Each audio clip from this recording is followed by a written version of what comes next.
It was almost 1 a.m. one night, and I was out doing DoorDash deliveries in the late night hours.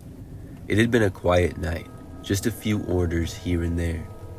I had dropped an order at an address not too far from me, and everything seemed alright. The house had been dark when I pulled up, and I dropped off the food at the door, took a picture, and left. I eventually got another delivery soon after. It was a Taco Bell order, but when I looked closer, I noticed the address was the same one I had just been to. It struck me as odd, mainly because I don't usually see repeat deliveries like that, especially back to back. But I figured they were still hungry and I accepted the order. When I got to the address, it was still dark. The building looked more like a converted apartment complex than a house, with stairs going up on either side of the front. I had already made one delivery here, so I figured it would be easy. This time, however, the directions were to hand the order to the customer directly with special instructions to come to the upstairs door. I immediately got a bad feeling. Why would somebody order 2 small meals from 2 different places, especially so late at night, and pay double delivery fees when the restaurants were like 40 feet apart? That seemed off to me, but I shrugged it off, figuring maybe I was overthinking things. Still, I decided to approach the house cautiously. I decided not to climb the stairs to the upstairs door, and instead peeked through one of the first floor windows. I could see a muted TV flickering on in the living room, and a candle burning on a table. The whole place looked empty, but I could tell there was someone inside. The phone on the end table buzzed when I sent a text saying I had arrived with the order. Nobody came to answer the door on the lower level, or go check the phone on the table. I had a weird sense of urgency building up, and honestly, I felt like I should just leave. I set the food down on the steps by the door on the first level, since I didn't feel safe heading up the stairs to the second level. I quickly took the required picture of proof of delivery and turned around to go back to my car. As I walked away, I heard a man's voice from inside the building that sort of yelled, "Hurry up, she's leaving." Something about the voice sent a chill down my spine. I didn't wait around. I ran the rest of the way back to my car and locked the doors. I put the car in reverse and started to back out, but my car's position was all wrong. I had to make a weird 3-point turn to get out. As I maneuvered my way out of there, I glanced back towards the house. 2 figures were standing in the window, looking out at me. They were big, but it was too dark to make out details. It wasn't a good feeling.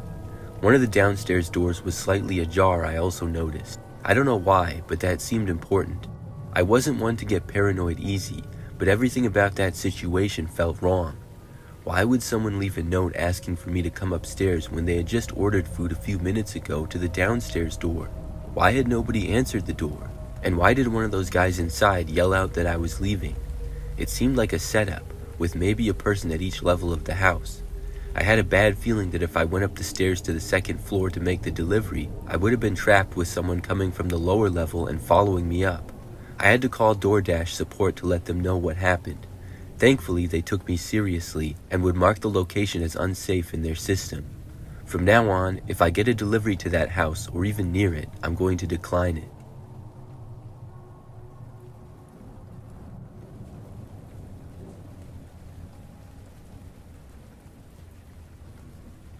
It was my first week of delivering DoorDash in a new city, and I was still getting used to the city and where I was going. I'd been assigned to only a couple of simple deliveries before one afternoon I had a scary order. Once again, I had no idea where the GPS was taking me, but by the time I pulled up the address, I saw it was in a bad place potentially. I had driven deep into an area that looked half demolished, and there was a huge building. It was a rundown place that looked like it had been abandoned for years. It was an old hospital, or at least I assumed it was. The windows were all shattered, and ragged curtains were blowing in the wind. The whole place felt really eerie. The instructions for the order, which was only a single piece of pizza, was to deliver to the courtyard and back. I was already scared at this point, but I figured maybe there was some hidden building that was in use behind the hospital. I circled the block a couple of times before I found a narrow alley behind the hospital. It led into the courtyard, leading to a cracked, rusted gate. I parked on the side and got out of the car. As I made my way towards the courtyard, I noticed how quiet everything was. It didn't seem like anything was going on there, and there wasn't a building to which a DoorDash should be delivered to. I slowed down and approached the courtyard cautiously. The courtyard was a small, overgrown patch of concrete covered in weeds and garbage. I looked around, trying to figure out where the customer would be. There was no car in sight, no sign of anyone. After checking my phone to double check this was the right address, I took a couple more steps forward and then froze in my tracks. I was still maybe 50 yards away from the courtyard, but I had moved far enough forward to see 3 men, each of them standing behind a pillar of concrete or bush in the courtyard. The only thing I could see was their backs. They were all facing away from me, peeking out of their hiding spots, waiting, and staring at the main entrance of the courtyard. I then realized how lucky I was that I had never been to this area and had no idea what I was doing.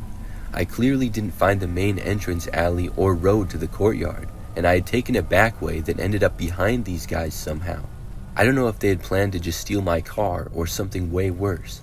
I quickly and quietly walked back down the alleyway to my car and got out of there fast. I reported the incident to DoorDash and then went home for the day since I was a nervous wreck at that point. Now that I know the city much better and have become a regular dasher, I recognize the red flag orders. It's usually a tiny order with a huge bait tip, like a $25 offer, and when you get to the store, it's a single soda. Now that I know the city better, I recognize when these bait orders are being delivered to crappy rundown parts of towns, and I just avoid these orders. I really hope that other people aren't accepting them, or at least not going through with the delivery when they see where it takes them. I really hope that the men I saw that afternoon were just some thugs trying to steal cars or money, and not doing anything worse than that.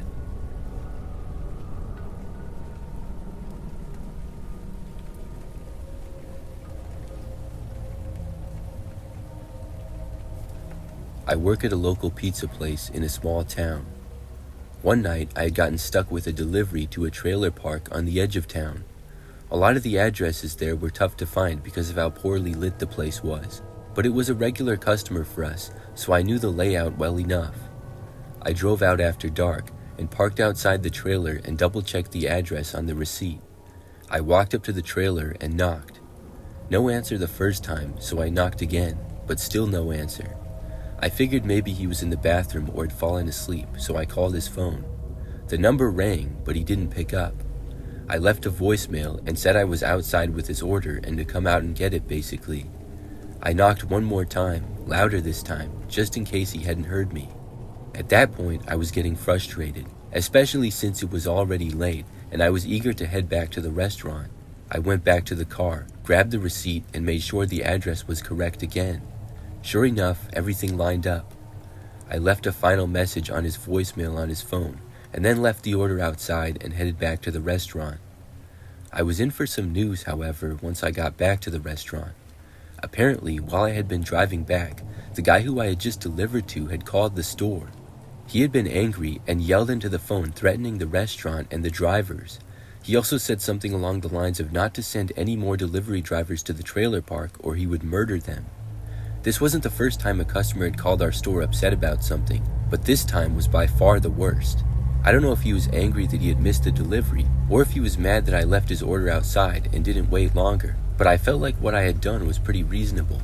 I had tried to contact him multiple times. Our manager decided that we would no longer deliver to that address, but we couldn't really avoid the trailer park altogether because there were other customers who lived in the park who we delivered to. A few days later, more drivers started asking other customers from the trailer park about the guy who had threatened us. Apparently, the guy wasn't just angry, but he had a reputation. Word on the street was that he was an alcoholic who had a history of schizophrenic episodes. He'd also been known to have guns, which made everyone uncomfortable. We weren't the first delivery service in town to get threats from him, but we were the most recent. Us delivery drivers were always nervous to make a delivery to the trailer park from that point on. To this day, no one has ever gotten hurt, but I don't think any of us felt totally safe there. Multiple drivers, including me, have seen the guy standing in the windows of his trailer, staring out at us while we're driving by his place. I'm not sure what would have happened if I'd stayed longer at that guy's house the night of the delivery when he threatened the store and our drivers. Maybe nothing would have happened, but it seemed like he was having one of his schizophrenic episodes that night, and who knows if he would have confronted me. Every time I drive by his place now, I glance over and hope that he won't be there staring at me through his blinds, waiting for a good chance to kill me or something like that.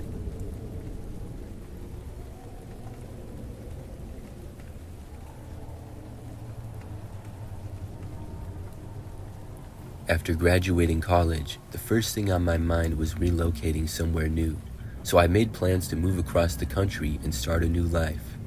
I was a 23-year-old woman at the time with all the options in the world. Everything was in order. I had quit my job and a friend of mine agreed to take over my lease.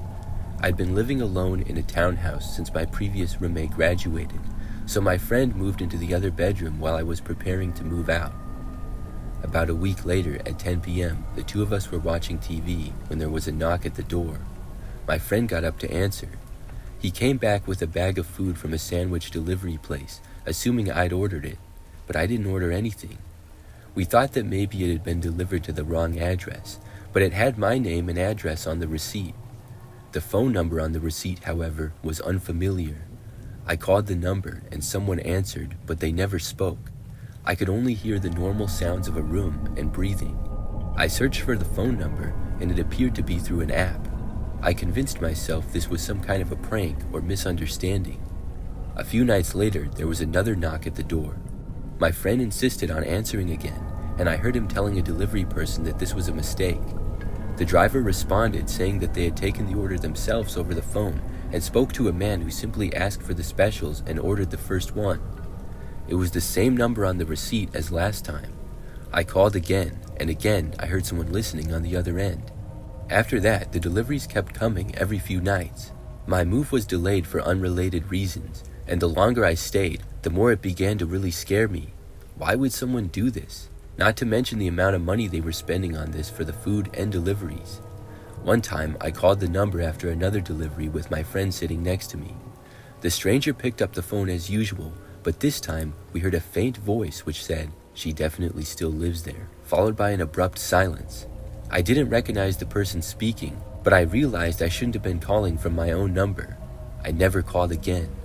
My friend tried, but the person on the other end never spoke aside from that one time. Eventually, most of the deliveries stopped, but someone continued harassing me for months in various ways. The phone number began calling at all hours of the day and night, sometimes 30 calls in a row.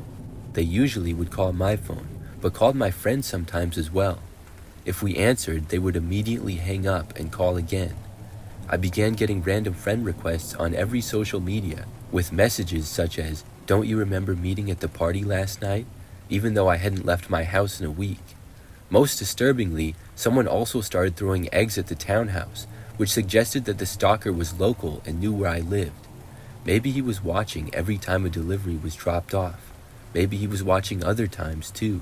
The only thing I ever learned was that he knew I hadn't moved. By this point, I stayed inside as much as possible, but you must leave the house sometimes. I was terrified until finally I moved and blocked the number. My friend elected not to take over my lease, but I was always thankful he stayed with me those last couple months. This was about 8 years ago now, and I still don't have the faintest idea who it could have been. My former coworkers and a few college friends knew I was moving, but I couldn't think of anyone who would have a reason to keep track of whether I had moved yet or not. Also, the fact that I didn't recognize the voice the one time I heard it ruled them out. To this day, I refuse to answer unknown phone numbers or unexpected knocks at the door. Even contactless delivery gives me anxiety.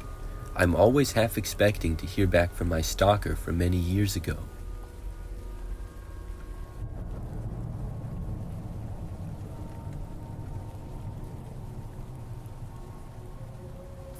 A few years ago, I moved back to my hometown with my kids after a divorce. About a year after I moved back, I got a job at a local boutique place. My workspace was in the back where the deliveries were and where the clothes were stored before being put out front to sell. Soon after I started working there, I realized all the girls were creeped out by our local FedEx driver. When the girl workers saw the truck pull up outside, they'd usually yell, "He's here." My boss would literally hide in her office so she didn't have to talk to this guy, and it didn't take me long to figure out why. I'm a very friendly person usually, and I like to treat everyone the way I'd want to be treated. This driver, who I'll call Jeff, would come in to drop the boxes off, and he'd always linger. He would make conversation, and his conversations got progressively weird. The first time I met him and introduced myself, he said, "Oh, did you used to work at the funeral home?" It was a little strange to me, but it's a small town, so I just said yes, and that was it.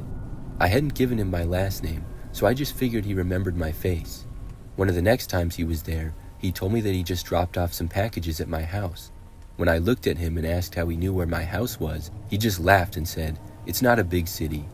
It made me feel weird, and when I told my boss about it after he left, she agreed it was weird but just let it go. One of the next times he came in, he made a remark about a big box he delivered to my house. He said, "I know you don't have a big man to get the box inside your house. Do you want me to come and help you get it in the house when you get off of work?" I immediately replied no thanks, and that was the remark that creeped me out fully. Jeff was either watching my house or paying attention to the names in the mail. Either way, it was enough for me to warn my girls not to answer the door if he came to our house. I eventually started doing everything I could to avoid Jeff by trying to take my lunch break around the time he made his delivery at the shop. The last straw was one evening I heard a knock at the door of my house, and then the sound of packages being left on the porch. I waited a minute or so and then went to get the boxes. Jeff was parked in the church parking lot across from my house, watching. As soon as I came out, he grinned and waved, and then started to get out of the truck like he was going to approach my house again. I quickly went back into my house and shut the door. He didn't knock, but his truck was in the parking lot for another 15 minutes or so. My daughter watched him from her bedroom window and told me he kept looking at the house, and I figured he was waiting to see if I'd come back out. I decided to call the local FedEx facility to report it. I explained the whole story, and the manager told me they would look into it and thanked me for letting them know. I figured nothing would be done. A couple of days went by, and I got a call from a manager at the FedEx facility. He told me that Jeff would no longer be a problem and apologized for everything. I assumed maybe they changed his route or something, but the next driver happened to be a high school friend. When I jokingly told him that I was glad he was our new driver and the last guy was kind of a creeper, he informed me that Jeff had gotten fired. The new driver told me that they had confirmed that Jeff was stalking people, all women, and it made my blood run cold. I watched out for him for months afterwards, but thankfully never saw him. It's possible he was just overly friendly, but I don't think so. I used to feel bad that he lost his job, but he crossed too many lines, and obviously FedEx found something out also that was bad enough to fire him.